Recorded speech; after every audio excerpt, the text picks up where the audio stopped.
Welcome to 2024. I just want to go over City Rott 1. Back in 2005, I created this drawing of the rot worm, and you can move its mouth just by clicking on that layer, and that would allow it to open and close its mouth. And the fangs on the mouth are designed for cutting through tissue, so they're razor sharp, and they cut through the veins and the arteries and the organs of the host, so it can burrow in really quick and then migrate towards the brain of the host, where it would take over, and then that host would start to decay very rapidly from the waste of the rot worm, which would rot the tissue.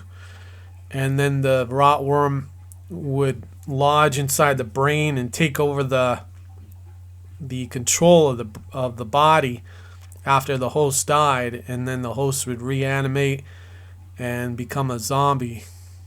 So the host, if the rot worm wasn't in there to control the rot worm zombie, then the host would just fall and drop dead. Again. But here's the different segments, and you can see their individual pieces that I created to animate back then. And you can move the face by itself and have it go down or up. And back when I originally animated it, I would have to move each individual piece. So I'd say, okay, well, he started up here, and then what I would do is just go create a flat layer. So I would go, okay, flatten everything here, and the way you do that is go under here and say, all right, merge visible layers. Then you would just get rid of this layer, and all these would merge together like that. So then you'd have that all merged together. And then moving on, I had this piece here, where when I finally got all the different positions of the rot worm, I would have this and then just simplify it with a really basic animation here. So you'd start there, and then you could see I'd have him go there and he coils up until he gets to there, and then he coils back. So really basic 4-frame animation for just the basic movement. And that would be left to right, because then if you wanted to go have him go to the right, you just go layer, flip, and then just go animate him from there.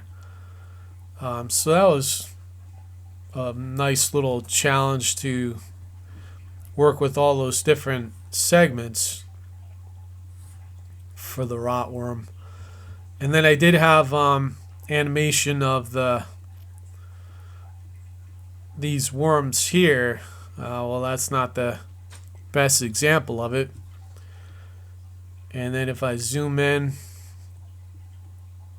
I had these other worms that would rotate and face away from the camera. Then I did have a number of pieces here that I originally drew for the rot worm, and that would include this tapeworm-like creature. It was not quite a rot worm, but it would become a parasite to the host. And then I did have this guy. I never used that one, I don't think, from what I remember. But I did use this piece here. That was one of the segments of the rot worm. And then, of course, the face. And there's the face away. And then here's some arteries and tissue inside the host. And then there's the brain. The rot worm would crawl right into the brain, take control, and then that's how the host would become animated. After it died, it would become a rot rotworm zombie.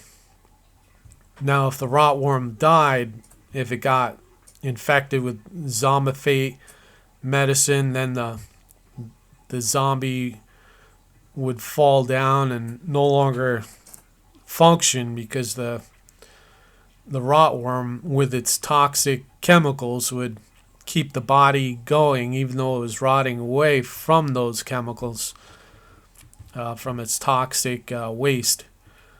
So that was the basic idea of the rotworm. And then I have this tapeworm here, and you can see I had a really basic animation there. And then moving on to the next piece here.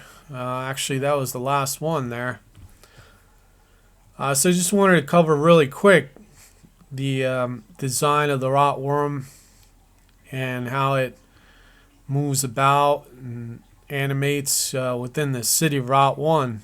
And then City of Rott Otherworld, I was able to just put a skeleton on this and piece each section, so you could just easily move it and rotate it, making it the animation much easier. But that's it for the rotworm for now. Feel free to comment, like, subscribe, share, hit the bell icon, and have a great 2024 year ahead. Thanks for watching.